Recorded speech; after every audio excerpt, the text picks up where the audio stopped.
as a final speaker, Kálmán Nagy, who is the managing partner of Concorde MBP Partners, a leading Hungarian transaction advisory firm. He has 27 years of transaction experience, including numerous M&A and capital market transactions. He's a member of the Issuers Committee of Budapest Stock Exchange, a member of the Supervisory Board of Duna House, as well as the Big George property. After Kálmán and before the closing panel, we will have a group picture, so I would kindly ask every one of you to stay here, and after Kálmán we have the group picture, and then we finish our day with the final panel, and then we can enjoy the rest of the night and the rest of the programs. And Kálmán, the floor is yours. So, thank you so much for the kind introduction as well as the invitation. As a bit of background, our company is a leading financial advisory firm here in Hungary on the local market. This slide is supposed to provide you with a snapshot of what we are doing. These are the 10 transactions that we closed so far. 8 of them are M&A transactions. These are, so it's a little bit closer. Yeah, so out of 10 transactions, we closed 8 M&A deals this year. I hate to admit here, but we are not very much into early stage financing. These are all mid-market transactions. And we also participated in 2 IPOs this year. You can recognize the logo of the Budapest Stock Exchange on one of them. Richard was modest to mention, but the Budapest Stock Exchange is actually listed on the Budapest Stock Exchange, and we had the pleasure of assisting them as their financial advisors in this exercise. In the next 20 minutes or so, I'm going to compare you some aspects of exiting by M&A and IPOs.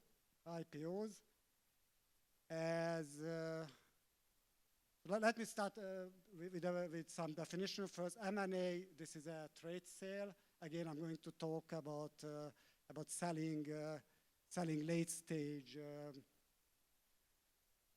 mature companies. And when I talk about IPOs, I mean transactions where a company not only gets listed on the Budapest Stock Exchange, or any stock exchange for that matter, but also the shares are sold to the public audience.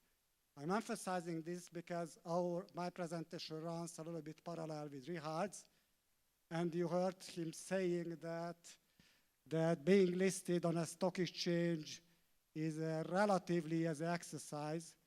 What I'm going to tell more than once is that it's pretty difficult and expensive, and actually both statements are true. The difference is that I'm talking about fully fledged IPOs, and what Richard mentioned to you is actually a listing and admission to the extend category of the Budapest Stock Exchange. So, as a warm-up, I'd like to show you quickly when these transactions, these IPO and M&As exist, tend to happen along the good old company life cycle curve. Probably somewhere in the middle of the growth stage, you already see some IPOs emerging, but those IPOs typically comprise only capital raising elements. At the stock exchange, if you're selling a growth story to the investors, they simply don't like if you also try to sell your shares. So at this stage, the IPO solution is basically in some aspects competing with private equity investors providing growth financing. As we progress along the curve and the company gets more mature, we see more and more IPO transactions happening with already an exit element. So while IPO investors prefer capital raisings, they also accept that some shareholders need to exit. And as we as we approach the mature phase, the M&A solution, sorry, I want to go back.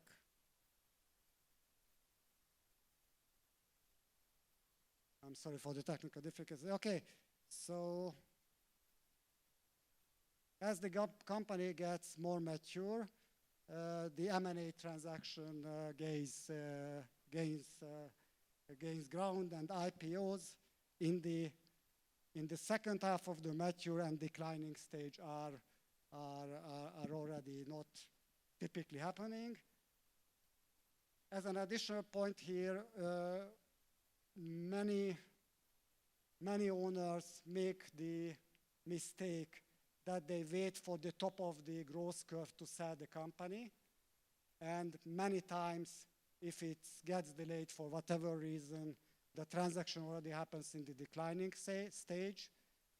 So generally, the best time to sell your company in an M&A transaction is in the late growth stage, when there's still a couple of years of growth ahead that the investor can enjoy and price in.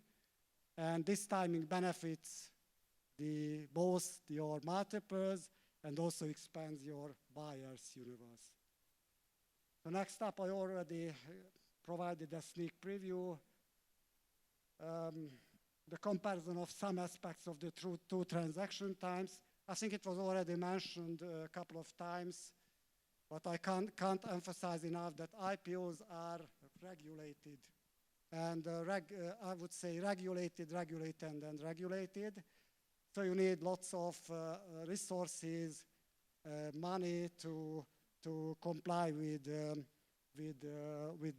high threshold of regulations. It's also sort of bad news for the IPO solution, and it's worth keeping in mind that the uncertainty to close an IPO transaction is generally higher than that of an M&A transaction. The reason is that an IPO is much more exposed to unfavorable swings in the mood of the capital markets. So this might result in a situation that everything is okay with your company, the marketing process is perfect, but still there's a crisis popping up somewhere on the other half of the globe, and you are not able to close the transaction. Valuation is obviously a very interesting point. Many times I'm asked whether M&A or IPO maximizes value. The problem is that it's very difficult to provide a general answer. It very much depends on individual situations and stories. If I'm forced to give you or rank the two valuations, I would go back to the textbook, which says that in an M&A situation, you buy a controlling stake, and a controlling stake deserves a premium. When investors buy shares in an IPO, they only buy small fractions of the total company. And in terms of valuation, there are many public to private transactions, both in Hungary and on the international capital markets. And in these cases, the buyer pays a premium over the trading price on the Budapest Stock Exchange, and this premium tends to be roughly around 30%. So this suggests that the control premium, the fact that the buyer of an M&A transaction can make decisions in the company. The most important point that it was already mentioned by Richard, that an IPO and an M&A is actually solutions for different needs and situations. So if you want to raise capital to grow your company, potentially want to have a partial exit and you want to control, keep the control of the company on the long run without the burden of drag-along options that most private equity investors would require you to make, then the IPO solution is definitely for you. It's also been mentioned by Richard that an IPO provides you with an opportunity to do several transactions in, say, 1 decade. So you might want to raise capital now, grow your company, and do the exit in 5 years down the road, or the partial exit 5 years down the road, when the company is already large enough, and you can still keep 50 or 30% and keep controlling your company for the future. I'm sorry again for, okay. So if you want to sell your company and ride into the sunshine, go for sailing in 3 months' time, then the IPO solution is not for you. Then you really need to sell your stake to a trade buyer. And I think while we are sort of strategizing over the options, it's worth keeping in mind that in the real world, the overwhelming bulk of exits are actually M&A transactions. Both in the UK and on the Hungarian market, the numbers up there are really expert guesses, so these are not precise numbers. They seem to suggest that the number of IPOs are roughly around 1 to maybe 3% of those of M&A transactions. The reasons are obviously manifold. Probably many companies are just too small for an IPO.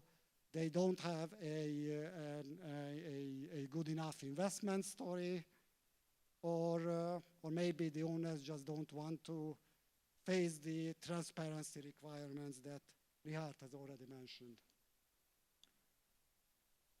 Okay, whatever your preferred or chosen exit route is, an exit is a marketing exercise. It might sound obvious, but it's still keeping in mind. First, you need to set your goals and expectations. So actually, you need to define what is it you're selling, whether it's a capital raising with a partial exit, or whether you want to achieve a full exit. Then you need to understand how your buyers think and operate. Obviously, you need to prepare before you launch the process, and when you have launched the process in the execution phase, you need to be at the driving seat, obviously supported by well-prepared advisors, and you need to drive the process with firm hands and keep the momentum all the time. In the remaining part of the presentation, I will highlight some aspects of these tasks. Okay, so first about buyers. In the case of an M&A transaction, you're dealing with a limited number of potential buyers. Maybe 5 to 10 is the usual number. In the case of an IPO, we are talking about dozens of institutional investors and probably thousands of private investors. Why is it important? It's a major difference in the two approaches or processes, that in an M&A situation, you have a direct contact and you can make basically direct sales efforts towards the potential investors. While in a IPO situation, the direct exposure is fairly limited. You are mostly relying on your investment bank as an intermediary. So your investment bank supports you as an advisor throughout the process, helps you prepare an attractive and compelling investment story. And the investment bank is also the entity, or actually the investment banks, because many times there's a syndicate of banks. So the investment bank also sells the story and the shares to the investors. And the second point that I would like to highlight from this page is that is the special role of investment banks in an IPO process, because this is very different from that of sell-side M&A advisors that probably many of you might be familiar with. The investment bank in an IPO works for the issuer and is paid by the issuer, just like a sell-side M&A advisor. But the investors that the shares are sold to are mostly the clients of the investment bank. So in such a transaction, from the investment bank perspective, you have a large client on the sell side. You enjoy a hefty fee if the transaction is successful, while you have your regular clients on the buy side with whom you have a regular business relationship with, and obviously you enjoy smaller but continuous fee income from. And this sort of double role provides the investment bank with a credibility towards both sides, and they have a certain balancing role in an IPO process, which means that while they do represent the interests of their clients, the issuer, they also need to take into account to some extent the interests of the buyers. So they are not, they need to avoid at all cost situations where the interests of the shareholders get hurt. Okay, I need to speed up a little bit. So, process, again, we already discussed that it's highly regulated, highly complex. What I want to highlight here is that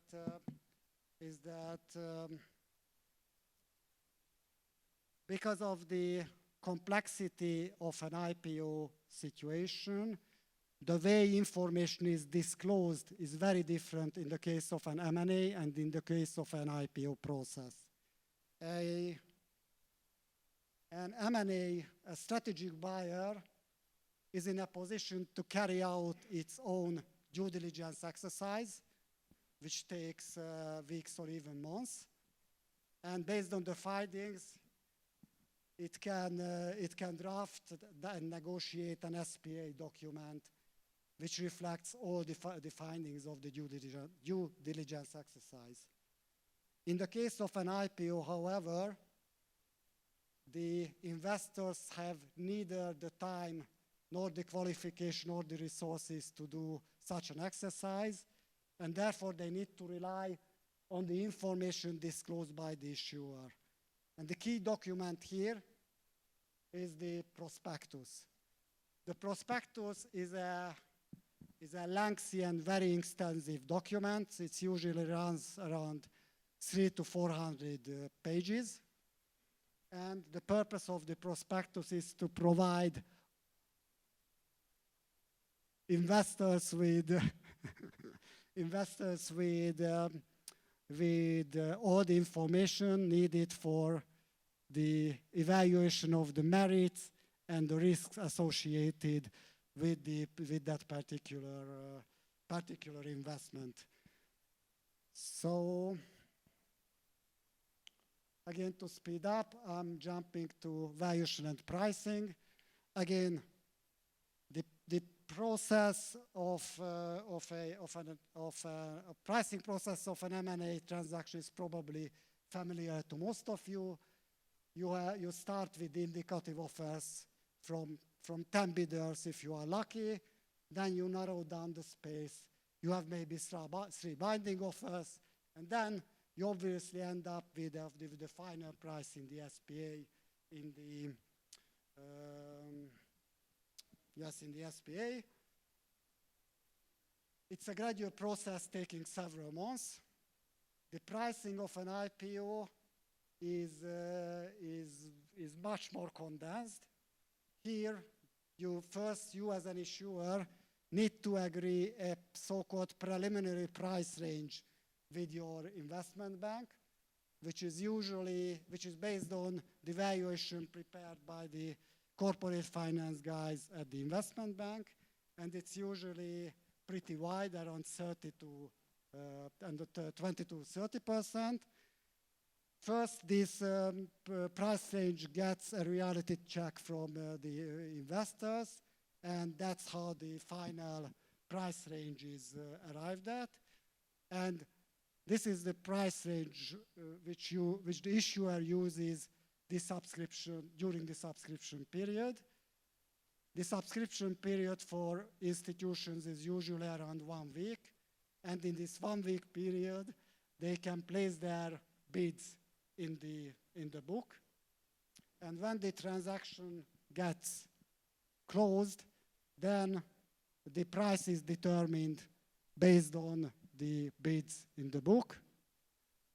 The exercise of pricing is called book bidding, which is different from a simple auction where the aim is to maximize the price. In the case of an IPO, the price is an important consideration, but also the aftermarket performance of the share is very important for the issuer. Therefore, you need to set the price at a level where there's some unsatisfied demand on the market which will support the aftermarket performance of the shares. So thank you for your attention. Any questions? Maybe, or it was frightening enough for all of you.